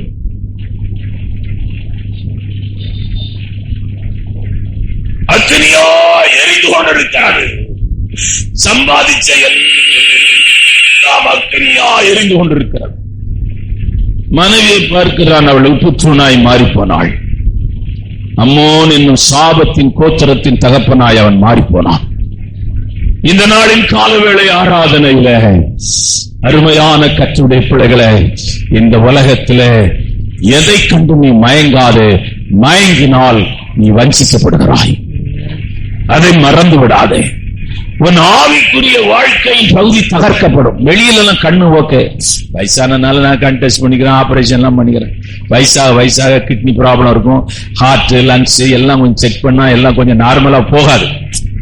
அது வயசானவங்க எல்லாருக்கும் முட்டி வலி, கால் வலி. டாக்டர்கிட்ட டெய்லி போய் என்னம்மா உனக்கு வியாதி? டாக்டர் முட்டி வலிக்குது. அவருக்கே முட்டி வலி தான், அவரு எலும்பா உட்கார்ந்து இருக்கிறார். அவரு அதை சொல்ல முடியாது. முட்டி வலியா, இந்த பாரசிட்டமால் ஒண்ணு போடும், காலையில ஒண்ணு போடும், மத்தியானம் ஒண்ணு போடும், ராத்திரி போடும். அவரே போட்டுதான் வந்து உட்கார்ந்து இருக்காரு. வயசாயிட்டா எல்லாம் வரும். முட்டி வலி வரும், காலத்து வலி வரும், எல்லாம் வரதான் செய்யும். வாலிபம் அப்படி அல்ல. இந்த நாடுல அழகை கண்டு மயங்கி விடாத.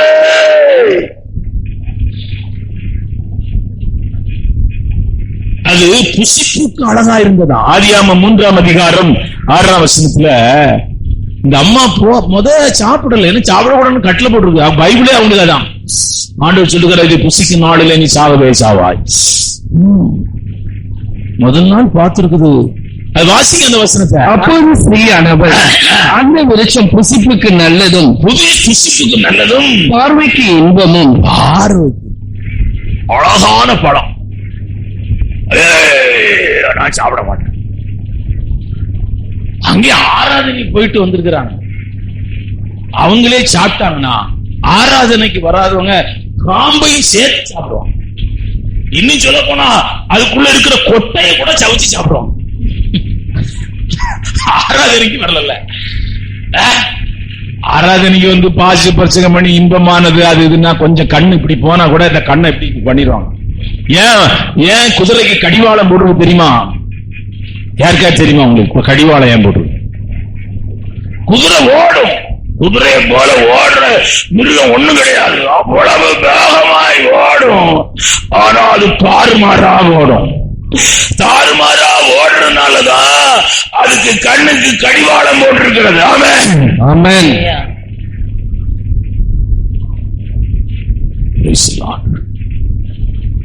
கர்த்தரால் நீ ரட்சிக்கப்பட்டிருக்கிறாய். நீ தேவனுடைய பிள்ளை. தேவன் மகிமை உன் மேல இருக்கிறது. தேவனுடைய வாக்குத்தத்தம் உன் மேல இருக்குது. தேவனுடைய ஆசீர்வாதம் உன் மேல இருக்குது.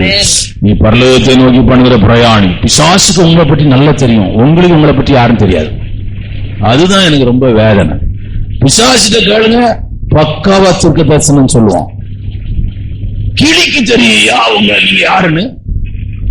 கிளி பின்மாற்றத்துல போன ஒரு விசுவாசி திண்டுக்கல்ல அருமையான கிளி ஜோசியம் கேட்க போயிருக்கிறான். அங்க உட்கார்ந்து இருக்கிறான் கிளி ஜோசியம். இவன் ரட்சிக்கப்பட்டவன், ஞானஸ்தானம் பெற்றவன், அபிஷேகம் பெற்றவன், சபையெல்லாம் இப்ப விட்டுட்டு, அருமையான தேவனுடைய சபையெல்லாம் விட்டுட்டான், ஊழியத்தை எல்லாம் விட்டுட்டான். இப்ப கிளி கிட்ட உட்கார்ந்து இருக்கிறான். கிளி எல்லாருக்கும் அட்டை எடுத்து போடுது, இவனுக்கு மட்டும் அட்டை எடுத்து போட மாட்டாங்க. அவன் அந்த அட்டை போடணும், காசு வரணும். அட்டை தூக்கி போட்டா தானே ஏதாவது ஒன்று காசு வாங்க முடியும். அது கிளிய இவன் என்னெல்லாம பண்ணி பார்த்தாலும் இவனுக்கு அட்டை போட மாட்டான். அவன் கேக்குறான், நீ யாருங்க பிரதர், மந்திரவாதியா? நீ என்ன பிரச்சனை? நீ எந்த கடவுளை கும்பிடுற, என்ன யாருன்னு சொல்லியான்னு கேட்டா அவன் அழுறான். நான் இயேசுவை ஏற்றுக்கொண்டு இப்ப விட்டுட்டேன்னு இந்த குறி சொல்லுவான். நீ அங்கே போயிரு. காஸ்பல் எங்க இருந்து வருது பாருங்க. கிளி ஜோசியக்காரன் சொல்றான், நீ இருக்கிற இடத்துக்கு சபைக்கே போங்கிறான். அங்கதான் உனக்கு நல்ல காலம் பிறக்குங்க. கிளி அட்டை போடாது. உனக்கு காசு எனக்கு வேண்டாம், போ. உன் காசு எனக்கு வேண்டாம். நடந்தது இது, உங்களுக்கு தெரியாது, நான் சும்மா சொல்லல, நடந்ததை சொல்றேன் உங்களுக்கு. இந்த நாளில் கால வேளை ஆராதனையிலே அருமையான கர்த்தருடைய பிள்ளையே, மயங்கி விடாத, ஹல்லேலூயா, மயங்கி விடாத. அழகும் சௌந்தரியமும் உன்னை வஞ்சிக்கும்படியா இடம் கொடுக்காத. நம்ம அழகுபடுத்துறது, டீசெண்டா இருக்குது, ரொம்ப நல்லது. அதுக்கு ஒரு அளவு வேணும். இதுல ஆரம்பிச்சு ஓட்ட இங்க வரையும் போட்டு பயங்கரமா ஒரு 4-5 இது இப்படியே வந்துகிட்டே இருக்கு. இங்க ஒரு டியூன் பண்ணிருக்கிறான். மூக்கு 2க்கும் டியூன் பண்ணிருக்கிறான். மூக்கு 2 இந்த பக்கத்துல ஒண்ணு தொங்குது, இந்த பக்கத்துல ஒண்ணு தொங்குது. மற்றெல்லாம் சொல்ல வேண்டாம், டியூன் பண்ணிருக்கிறான். அதான் டியூன் நினைக்கிறேன். ஏன்னா ஆண்டவர் சரியா பண்ணாதனால இவங்க சரியா பண்றாங்க. அதுல வேற பட்டு சேலையும் கட்டி கருப்பையும் போட்டுக்கணும். கருப்பு நேர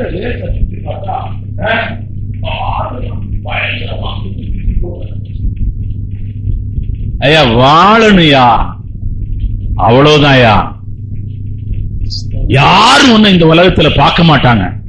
நம்மளா அப்படி நினைக்கிறோம், நம்மளை பார்ப்பாங்க. அது ஒரு காலம். இப்ப அப்படிலாம் கிடையாது. இந்த காலம் அப்படி கிடையாது. யாரும் பார்க்க மாட்டாங்க. நீ எவ்வளவு காஸ்ட்லி சேலை கட்டிருக்கிற, எவ்வளவு நகை போட்டுக்கிற, எப்படி இந்த கல்யாணத்துக்கு வந்துடும் பார்க்க மாட்டாங்க. நீனா வேணா 10 இடத்துல இப்படி இப்படி இப்படி இப்படி நடந்து இப்படி இப்படி இந்த அம்மா 10 பேர் பார்க்கணும். அதெல்லாம் யாரும் பார்க்க மாட்டாங்கயா, யாரும் பார்க்க மாட்டாங்க. எல்லாம் வசதி ஆயிட்டாங்க, எல்லாத்தையும் பணம் இருக்குது, எல்லாம் சொந்த வீட்டுல இருக்கிறாங்க. கூரை வீடு எங்கேயாவது இருக்குதா? ஒரு இடத்துலயும் கிடையாது. கூரை வீடே கிடையாது. கிராமம் எல்லாம் பக்காவா பில்டிங் கட்டி வச்சுக்கிறான். அது அந்த காலம். நான் காரு, எனக்கு நல்லா தெரியும். நான் 7th 8th படிக்கும் போது அப்படி வருவேன்.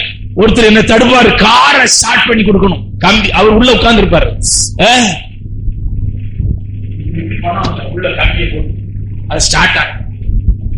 அவர் ஒருத்தர் தான் அந்த காரை வச்சு அந்த ஸ்டார்ட் பண்ண காரையில பார்த்துக்குவோம்.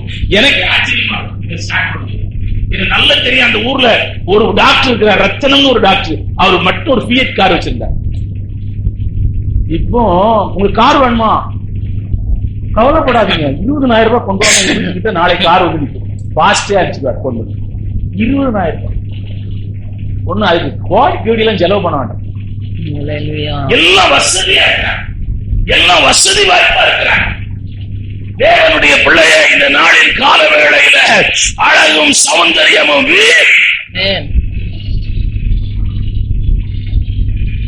அதான் பவுல் சொல்லுகிறான், லாபமாய் தோன்றுகிற எல்லாவற்றையும் நஷ்டமும் குப்பை என்று எண்ணுகிறார். அதுக்காக நீங்க பணம் செலவு பண்ணாதீங்க, ரொம்ப செலவு பண்ணாதீங்க. நான் பண்ண வேண்டாம்னு சொல்லல, பியூட்டி பார்லருக்கெல்லாம் நீங்க போக வேண்டாம்னு சொல்லல. கொஞ்சம் போய் வந்தா கொஞ்சம் ஒரு மாதிரி இருக்கும், ஆனா நீங்க ஒரு அளவுகோல் வச்சிரு. ஆமென், ஹல்லேலூயா. எல்லாத்துக்கும் ஒரு அளவுகோல் வச்சிரு. யாரும் வாங்க மாட்டாங்க. நான் முதல் தடவை போகும்போது டையெல்லாம் அடிச்சு போனேன். இந்த சிஸ்டர் தான் டையெல்லாம் அடிச்சு விட்டாங்க. மீசை கிசையெல்லாம் கருப்பு மீசை இருக்கும் பெருசா, ஆனா என் மீசை வெள்ளை மீசை. அங்க எவனா நம்மளை பாப்பான்னு நினைக்கிறீங்க? காலையில ஓடுறவன் ஒருத்தன், hello how are you? very fine. நானும் வெரி ஃபைன் சொன்னேன். கூட ஓடுனவன் திரும்பி பார்க்காம ஓடிட்டே இருக்கிறான். அந்த ஊர்ல அப்படி சொல்லணுமா? நான் நிறைய பேருக்கு ஃபைன் ஃபைன் சொல்லி எவனையா ஒருத்தனை பிடிக்கலான்னு பார்த்தா ஒருத்தனை கூட பிடிக்க முடியல ஓடும்போது. தேவனுடைய பிள்ளைய இந்த நாளின் கால வேளையில அழகும் சௌந்தரியமும் ஒரு மனிதனை வஞ்சித்து விடும். நீங்கள் வஞ்சிக்காதபடி பார்த்துக்கொள்ளும். உங்கள் உடை இப்படிதான் இருக்க வேண்டும், உங்கள் டிரெஸ் இப்படிதான் இருக்க வேண்டும். கிழிஞ்ச பேண்ட் 3000 ரூபாய்க்கு விற்கிறாயா? கிழிஞ்சு கிடக்குது, இந்த முட்டி கிழிஞ்சு கிடக்குது, இந்த முட்டி கிழிஞ்சு கிடக்குது, 3000 ரூபாய். நான் சொன்ன இது கிழிஞ்சு இருக்குது தம்பின்னு. சார் அது இப்ப நீ ஃபேஷன் சார். ஆமா சரி, இது ஆம்பளை பசங்க போடுறாங்கன்னா பொம்பளை பசங்களும் போட்டுக்கிறாங்க. அதான் ஒரு பாஸ் பேசும்போது சொன்னாரு, பிரான்ஸ்ல இருந்து வர்றவங்களுக்கு 1/2 மீட்டர் துணியே போதும், அதுக்கு ஒண்ணும் பெரிய அளவுல துணி எடுக்க வேண்டாம், 10 மீட்டர்லாம் எடுக்க தேவையில்ல, 1/2 மீட்டர். அருமையான நம்முடைய ஜீவியம், நாம் தேவனுடைய பிள்ளைகள், தேவனை ஆராதிக்கிறவர்கள், தேவனை பிரசங்கிக்கிறவர்கள். ஐயா அந்த பிரசங்கம் பண்ற அந்த அம்மா அம்மாவும் பார்த்தா அதுக்கு பிரசங்கம் பண்ற மாதிரியா இருக்குது. பாட்டு பாடுங்க, இப்படி இப்படி இப்படி இப்படி இப்படி பாட்டு பாடும். நான் நினைக்கிறேன் உடைக்காகவும் இந்த நகையை பத்தவங்க பாக்குறதுக்காகவும் அது ஒரு இப்படி ஒரு டர்பன் கட்டி அத பேசுறதெல்லாம் பார்த்தா பயங்கரமா இருக்குது. இது தேவனுடைய பாதை அல்ல, தேவனுடைய ஊழியக்காரனும் அல்ல, தேவனுடைய வழிகளும் அல்ல. அது இந்த ஊர்ல பார்த்தா பாசுங்க எல்லாம் திருட்டு பசங்களா இருக்கிறாங்க. காப்பு போட்டுக்கிறோம், செயின் போட்டுக்கிறோம். உனக்கு எப்படி அந்த காசு வந்துச்சு? 2-3 செயின் போட்டுக்கிறான், 2-3 காப்பு போட்டுக்கிறான், மோதிரம் வர ஒரு 4-5 போட்டுக்கிறான். உனக்கு எப்படி இந்த காசு வந்துச்சு? உனக்கு யாரு இல்ல மோதிரத்தை வாங்கி கொடுத்தாங்க உனக்கு? இந்தியா பிரச்சனையா? இந்தியா ஊழியம். நமக்கு முன்னாடி ஆராதனை நடக்கு, முஸ்லீம் காலையில ஒருத்தர், அதாவது இன்னைக்கு கூட ஞாபகம் வந்துச்சு, 4 மணிக்கு ஒரு தாத்தா வருவார். அப்ப இங்கெல்லாம் இருட்டா கிடக்கும், ஒருத்தர் இருக்க மாட்டாங்க. ஒரு சைக்கிள்ல வருவார், ஒரு லைட் கிடையாது, பூசாரி. அவரை நான் தடுத்து நிறுத்திருக்கேன், ஐயா ஐயா இந்த இருட்டுல 4 மணி இருட்டா இருக்குது போறீங்கன்னு. இல்லையா, பூசை பண்ண போறேன். 4 மணி. கொஞ்ச நாள் சைக்கிள்ல தான் போட்டு இருந்தாரு, இப்போ ஒரு டிவிஎஸ் 50ல போறாரு. எப்படி வயசு ஒரு 85 வயசு. ஒரு பூநீர் போட்டிருப்பாரு, ஒரு கோமணம் பாய்ச்சிருப்பாரு, அவ்வளவுதான். பாஸ்டர் எப்படியா இருக்கிறாங்க? அவன் கோட்டு டை போடும். கோட்டு டை எல்லாம் வெளிநாட்டு டிரெஸ்யா, அதெல்லாம் அமெரிக்கா டிரெஸ். ஆகவே அழகும் சௌந்தரியமும் எல்லாவற்றையும் விட்டு இயேசுவை பின்பற்றி வருகிறாய், எல்லாவற்றையும் வெறுத்து விட்டு இயேசுவை பின்பற்றி வருகிறாய். உன்னுடைய தோற்றம் மாறுபட்டிருக்க வேண்டும். ஒரு போலீஸ்காரங்க விட பாருங்க, ரொம்ப கஷ்டம். ஐயோ போலீஸ் ட்ரெஸ் போட்டு என்ன நேரு வீதியில டியூட்டி போட்டா நான் 1 மணி நேரம் கூட செய்ய மாட்டேன். வேலையை அங்க போய் ரிசைன் பண்ண மாட்டேன், வழியிலே சொல்லிட்டு வந்துடும், இந்த வேலை வேண்டாம் சொல்லிடுவேன். நான் தொப்பி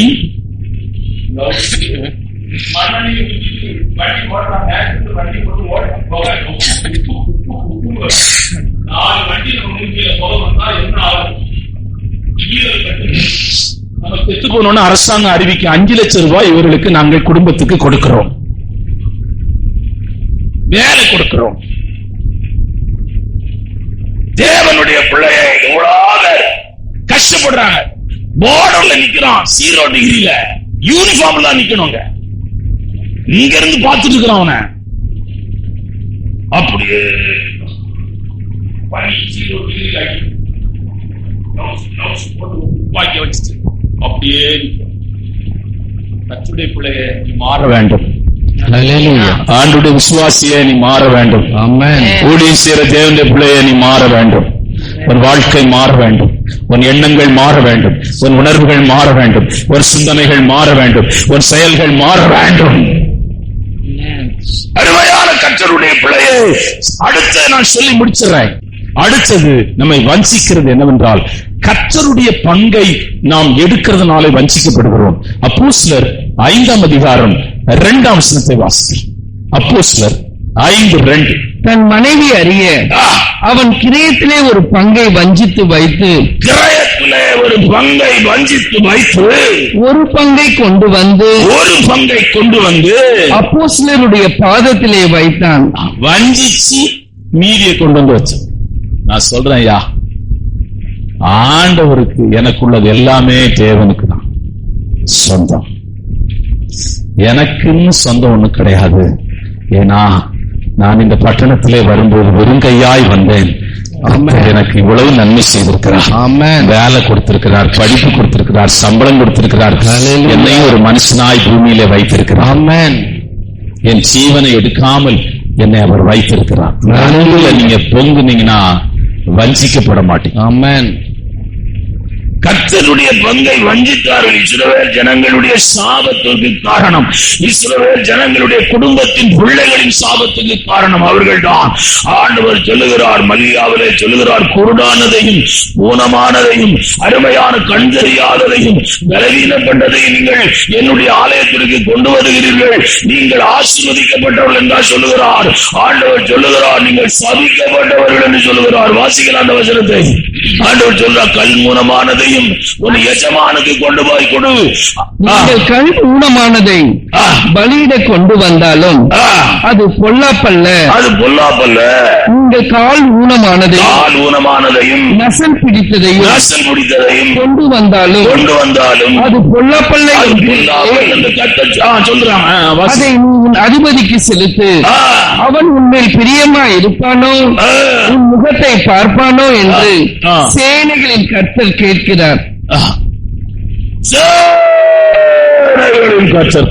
உனக்கு எவ்வளவு நன்மை செய்திருக்கிறார், எவ்வளவு சாப்பாடு கொடுக்கிறார். போய் பாருங்க, ஜிக்மர் ஹாஸ்பிட்டல் அங்கேயும் பிரசங்கம் பண்ணேன், இங்கேயும் பிரசங்கம் பண்றேன். 150 பேரு 200 பேரு அந்த லைன்ல. நீங்க வேணா போய் பாருங்க. ஒரு 3 மணிக்கு ஒரு பிளேட்டை வச்சு உட்கார்ந்து இருக்கிறான். 4:30 மணிக்கு அந்த வண்டி வரும். ஓடி போய் நிக்கிறான். புளி சாதம், தயிர் சாதம், லெமன் சாதம், தக்காளி சாதம், ஏதாவது ஒண்ணுதான் அதுல இருக்கும். அது அவங்க லைன்ல நிக்கிறாங்க. இப்படியே போய் சாப்பாடுவாங்க. சட்டை இல்ல, நிறைய பேருக்கு சட்டை போடல, வேஷ்டி கட்டிக்கிறான். கஷ்டப்படுறாங்க. ஒரு வேளை சாப்பாட்டுக்காக கஷ்டப்படுறாங்க. ரோட்ல படுத்திருக்கிறாங்க. ரோட்ல படுத்து கிடக்குறாங்க. போய் பாரு. ராத்திரி உட்கார்ந்து இருக்கிறாயா 9:30 மணிக்கு ஹோட்டல் சாப்பாடு, ஹோட்டல் வியாபாரம் முடிச்சு மீதியை கொண்டு வந்து கொடுப்பான்னு. அந்த பால் புத்து இருக்கு பாருங்க, அந்த பால் புத்து பக்கத்துல உட்கார்ந்து இருக்கிறான் ஒரு 10 பேரு. என்ன கரெக்டா இடமெல்லாம் உங்களுக்கு சொல்றேன். அவன்கிட்ட நான் போய் கேட்டேன், ஏன் இன்னும் படுக்கலையா? இல்ல சார், சாப்பாடு வரும் சார், ஹோட்டல் அவன் 9:30 முடிச்சு மீதி மிச்சமெல்லாம் இங்க கொண்டு வருவான் சார் ஒருத்தர், அதுக்காக காத்திருக்கிறேன். அப்ப வித்துட்டா வராது சார், எங்களுக்கு 11 மணி வரை பாப்போம், வரலன்னா நாங்க படுக்க போயிருவோம். அப்ப வராதுங்கிறான். பசியோடு கூட படுக்க போறான். எவ்வளோ ஜனங்க கஷ்டப்படுறாங்கயா. கர்த்தர் உனக்கு செய்த நன்மை ஏராளம் ஏராளம் ஏராளம் ஏராளம். ஆண்டவருக்கு கொடுக்க நீ கணக்கு பார்க்கிறாய். ஆண்டவருக்கு கொடுக்க ஏதாவது வீட்டுல நீ பேசிட்டு இருக்கிற, என்ன பேசிட்டு இருக்கிற, அந்த கடன் இருக்குது, இந்த கடன் இருக்குது, அந்த வட்டி கட்டணும், இந்த வட்டி கட்டணும் எல்லாம் சொல்லிட்டு இருக்கிற. ஆள் இருக்க மாட்டேயா நீ. அப்படியே விட்டு போறாங்க. சீலா ஜெயசிங்க சீலாவா 500 கோடி வீடு வியாபாரம் போட்டிருந்தான். ரொம்ப நாள் நியூஸ் எல்லாம் போட்டிருந்தோம். அந்த அம்மா பார்த்தேன். இப்பதான் சொன்னாங்க, தூத்துக்குடி அம்மா தான் சொன்னாங்க, தூத்துக்குடி நம்ம ஊர்ல தான் பிறந்தாங்க, தூத்துக்குடியில வளர்ந்தாங்க, அவன் அப்பா எம்எல்ஏ எல்லாம் சொன்னாங்க. 55 வயசுல இறந்து போயிட்டாங்க. IAS officer. அவங்களும் அந்த ஆளும் ஐஜி, அவரு ஹை போஸ்ட். 2 பேர். வீடு பாத்தீங்கன்னா வீடு இல்ல. இப்ப அவங்க சொன்னாங்க, அம்மா சொன்னாங்க, வீடு கிடையாது, மாளிகை. 500 கோடி. நான் யோசிப்பாரு, எல்லாம் விட்டுட்டுதாயா போனோம், எல்லாத்தையும் விட்டுட்டுதாயா போனோம். கர்த்தருக்கு நீ கொடுத்தால் உன் சந்ததியின் மேல் தேவனுடைய ஆசீர்வாதம் தொடரும். கர்த்தருக்கு நீ கொடுத்தால் உன் சந்ததி செழிப்பாகும். இந்த மாதத்திலே வாக்குத்தத்தத்திலே ஒரு வசனம் என்னை ரொம்ப தொட்ட வசனத்தை நீங்கள் வாசிக்கலாம். சங்கீதங்களின் புத்தகம் 89ஆம் சங்கீதம் 29ஆம் வசனம். அவன் சந்ததி என்றென்றைக்கும் நிலைத்திருக்கவும், அவன் சந்ததி நிலைத்திருக்கவும். அவன் ராஜாசனம். வாசிக்கிறேன் இந்த வசனத்தை, டப்பு டப்புன்னு முடிச்சிடக்கூடாது. அது உங்களால முடியாது, நான் வாசிக்கிறேன். எனக்கு சொல்லுங்க, நான் வாசிக்கிறேன்.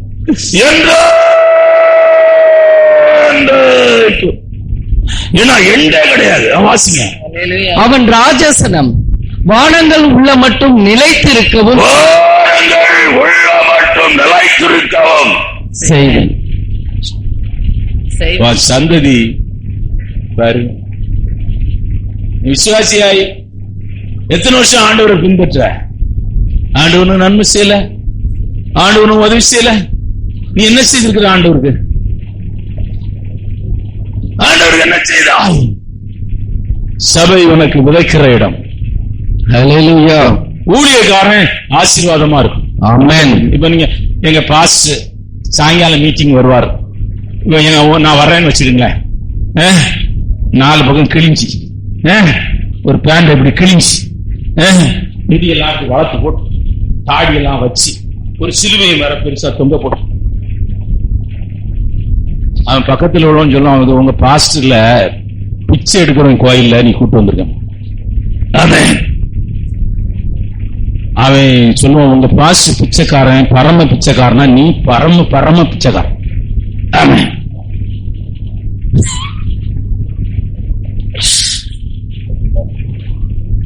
ஆண்டவர் உன்னை ஆசீர்வதிக்கிற தெய்வம். ஆமென். ஹல்லேலூயா. கர்த்தருக்கு கொடுப்பதுல நீங்க மகிழ்ச்சியா, உனக்கு கொடுக்க முடியுமாயா? நீ கொடுக்க முடியுமா? வானத்தை உண்டாக்கின தெய்வம், பூமியை உண்டாக்கிற தெய்வம், சமுத்திரத்தை உண்டாக்கின தெய்வம், காற்றை தன் கொண்ட வச்சால் அனுப்புற தெய்வம், உன்னை உன் குடும்பத்தை உன் பிள்ளைகளை 9 மாதம் நடத்தி வந்த தெய்வம். உன் வண்டி இடிச்சிச்சு, ஆனாலும் உள்ள போகல. ஆமென். ஏன் உள்ள போகல? கிருபை. ஹல்லேலூயா. ஆஸ்பத்திரியில போய் வியாதி வரல, என்ன கிருபை. ஆமென். சாப்பாடு ஜீரணமாயிருக்கு, என்ன போட்டாலும் போதும், எலும்ப கடிச்சு உள்ள போனா பவுடரா போகும். அது போய் தொண்டையில நின்னா என்ன ஆகுறது தெரியுமா? 3 லட்சம் ரூபாய் செலவு பண்ணணும். அதெல்லாம் கொடுப்பாங்க டாக்டர்.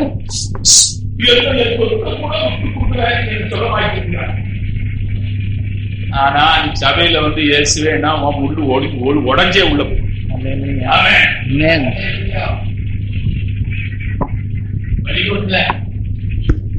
காசு காசு எவ்வளவு கொடுக்க ரெடியா இருக்கு?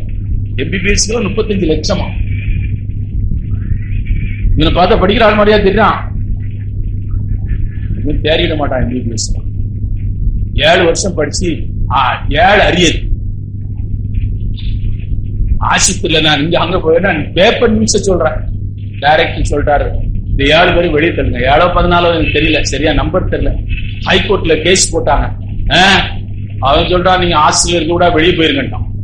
நீங்க எல்லாம் பெரிய பெரிய ஆட்களா இருக்கிறீங்க, 7 வருஷம் 7 தடவை வெளியே நீங்க முடிக்கிறது 14 வருஷம் ஆயிரும். அது நீங்க 2-3 பிள்ளைகளோட தான் வந்து பரிச்சை எழுதணும், வெளியே போங்க. கர்த்தர் பாராட்டின கிருபை பெரியதையா. ஹல்லேலூயா. கர்த்தர் பாராட்டின இரக்கம் பெரியதையா. கர்த்தர் உங்களுக்கு செய்த தயவு பெரியதையா. சூத்திரம் ஏற்றி தாங்கி நடத்தி வந்திருக்கிறார். ஆமென். இதை இயேசுவை விட்டு விடாதீங்க. ஆமென். அம்மா ஒருத்தர் இருக்கிறாங்க, அவங்கள நாங்க அடிக்கடி நினைப்போம். 80 வயசுக்கு மேல இருக்கும். அவங்க சாட்சி நீங்க கேட்டீங்கன்னா பயங்கரமா இருக்கும்.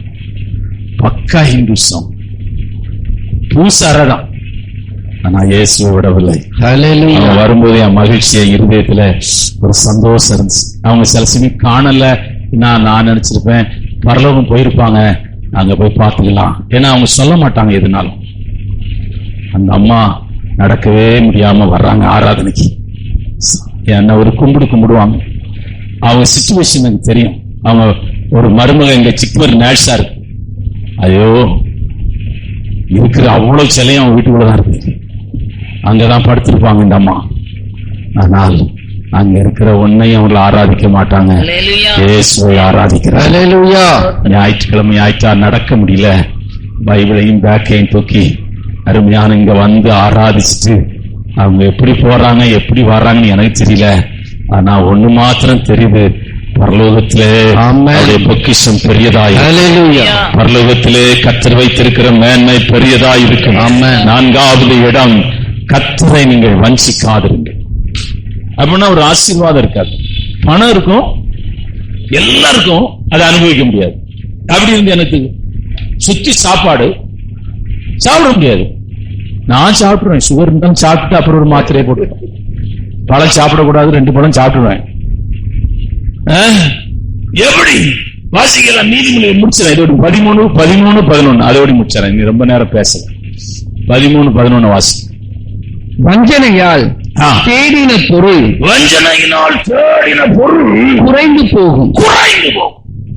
வஞ்சனையினால் தேடின கர்த்தருடைய ஆசீர்வாதம். நீங்கள் தேவனுடைய பங்கை வஞ்சிக்காமல், நீங்க வஞ்சிக்கப்பட்டீங்கன்னா வருகையில போக முடியாது. நீங்க அப்படி ஒரு காலம் செய்யாதீங்க. கர்த்தருடைய பங்கை கர்த்தருக்கு கொடுங்க. கர்த்தர் உங்களுக்கு கொடுத்திருக்கிற ஆசீர்வாதத்தை தேவனுக்கு கொடுக்க பழகுங்க. நான் உலக காரியங்களை நிறைய அதுல அதெல்லாம் பார்த்ததுனால சொல்றேன். கோர்ட்டு கேஸ் போய் நான் இடத்தெல்லாம் வக்கீல் எழுதி வாங்கிறோம். ஆமா, நான் ஒருத்தர் கேட்டேன், அவரு பாசிபிள் பிளாட் வேணுமான்னு கேட்டாரு. பீஸ் கட்ட முடியாம எழுதி கொடுத்துட்டாங்க 2-3 பிளாட். இந்த நாளில் காலவேளை ஆராதனையில 4 காரியங்கள் மனிதனை வஞ்சிக்கிறது. 1, மனுஷன் கிறிஸ்துன்னு சொல்ற போறோம். 2வது, எப்படி மனுஷன் வஞ்சிக்கப்படுறான்? அழகு நாளை வஞ்சிக்கப்படுறான். 3வது, எப்படி வஞ்சிக்கப்படுறான்? ஆண்டவர். என்ன முட்டையா? தேவனை வஞ்சிப்பது. மனுஷ அன்புல வஞ்சிக்கப்படுறான். 4வது, கர்த்தருடைய பங்கை வஞ்சிக்கிறதுனால வஞ்சிக்கப்படுறான். மறுபடியும் செய்தி வசனத்தை வாசிக்க முடிச்சார்.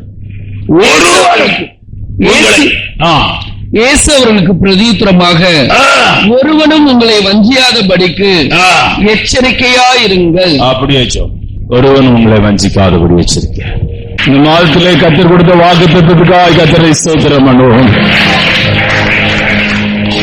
நிலைநாட்டுவேன், ஒரு காலம் அது பிடுங்கப்படுவதில்லை என்று கர்த்தர் வாக்கு பண்ணியிருக்கிறார். இந்த மாதத்தின் வாக்குத்தத்தத்தை நீங்க ஸ்கிரீன்ல பார்க்கிறீர்கள். அவர்கள் தேசத்தை நாட்டுவேன், நான் அவர்களுக்கு கொடுத்த தேசத்திலிருந்து அவர்களை இனி பிடுங்கப்படுவதில்லை. உன் தேவனாய கர்த்தர் சொல்லுகிறார். இந்த வாக்குத்தத்தத்துக்காக கர்த்தரை ஸ்தோத்திரம் பண்ணுவோம். ஸ்தோத்திரம், ஸ்தோத்திரம், ஸ்தோத்திரம், ஸ்தோத்திரம். என் ஆத்மாவே கர்த்தரை ஸ்தோத்திரி, என் உள்ளமே பரிசுத்த நாமத்தை ஸ்தோத்திரி. என் ஆத்மாவே கர்த்தரை ஸ்தோத்திரி, அவர் செய்த சகல உபகாரங்கள். கர்த்தராகிய இயேசு கிறிஸ்துவின் கிருபை, பிதாவுடைய அன்பும் பரிசுத்த ஆவியானவருடைய அந்நியமும் இந்த காலவேளை ஆராதனையில் ஒவ்வொருவரோடும் விசேஷ விதமாயிருப்பதாக.